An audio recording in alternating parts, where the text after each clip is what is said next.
जय महाराष्ट्र। तर माझं नाव आहे शुभांगी विठ्ठल बोडके, राहणार बोरगाव, तालुका देगलूर, जिल्हा नांदेड व मी अकलूज येथे BMS करत आहे।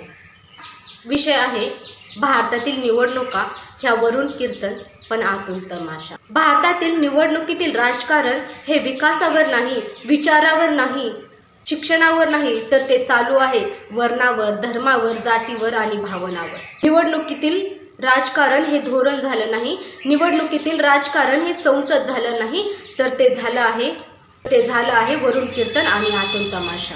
मित्रांनो, पूर्वी कीर्तनातून समाज सुधरवला जायचा, परंतु आज कीर्तनातून नेते समाज भडकवत आहेत।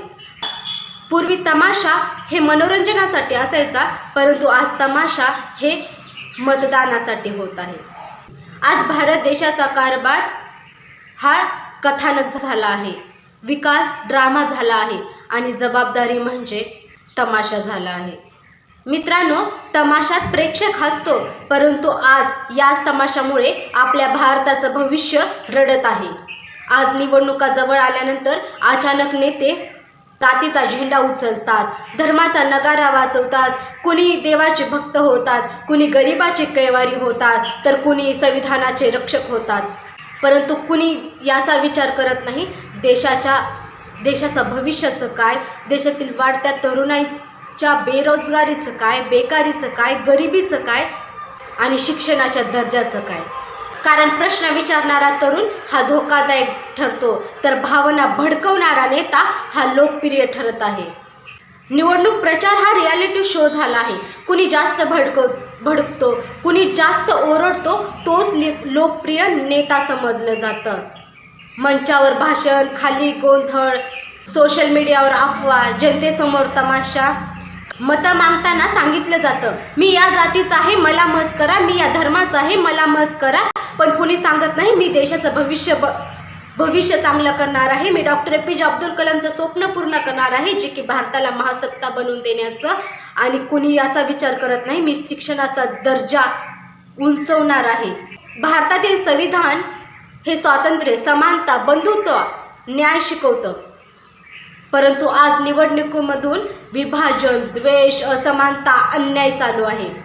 संविधानाने आपल्याला प्रश्न विचारायला शिकवलं, सत्तेचा जाब विचारायला शिकवला, परंतु आज त्या संविधानाच्या नावाखाली लोकांना एकमेकाविरुद्ध उभं राहण्यासाठी प्रवृत्त केलं जात आहे। कारण आज मतदार हा नागरिक झाला नाही, तर तो ग्राहक झाला आहे। शिकलेला तरुण प्रश्न विचारतो, जाणीव असलेला तरुण दबाव टाकतो, म्हणून हा दबाव दाबला जात आहे। आज सोशल मीडियावर खोटं बोलणं सोपं झालं आहे, द्वेष पसरवणं ट्रेंड झालं आहे आणि लाईक्स म्हणजे यश मानलं जातं, परंतु सत्य बोलणं हे गुन्हा झालं आहे। मित्रांनो, लक्षात घ्या, कारण हे राजकारण नाही, हे राजकीय सर्कस चालू आहे। आज निवडणुका म्हणजे सेवा देणं नाही, तर आज निवडणुका म्हणजे सौदेबाजी झालं आहे। आज माझा प्रश्न स्पष्ट आहे, निवडणुका म्हणजे धर्माचं प्रदर्शन करणे आहे का? निवडणुका म्हणजे जातीमध्ये विष पसरवण्याचा हत्यार आहे का? इतिहास साक्षी आहे की ज्या देशामध्ये राजकारण, निवडणुका तमाशा होतात, त्या देशाचं भविष्य धोक्यात येतं। आज जर आपण गप्प बसलो, आपण प्रश्न विचारलो नाहीत, आज आपण दबाव टाकला नाही, आपण आज निवडणुकीमध्ये काम पाहिलं नाही, तर आपल्याला नोकरीसाठीच काय, स्वतःच्या ओळखीसाठी सुद्धा संघर्ष करावा लागेल। आज गरज आहे जात नाही तर गुणवत्ता पाहण्याची, आज गरज आहे धर्म नाही तर आपला देश पाहण्याची, आज गरज आहे त्या नेत्याचा आवाज नाही तर त्याचं काम पाहण्याची।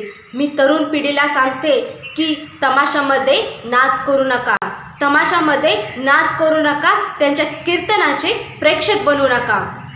प्रश्न विचारा, जागरूक व्हा, विचार करा, कारण देश वाचणार आहे घोषणांनी नाही तर जाणीव असलेल्या तरुणांनी। चला आपण ठरवूया, पुन्हा निवडणुका ह्या नागरिकाच्या करूया आणि देशाचं भविष्य हे संविधानात पाहूया, कारण भारत हा रंगमंच नाही, नागरिक हे प्रेक्षक नाहीत।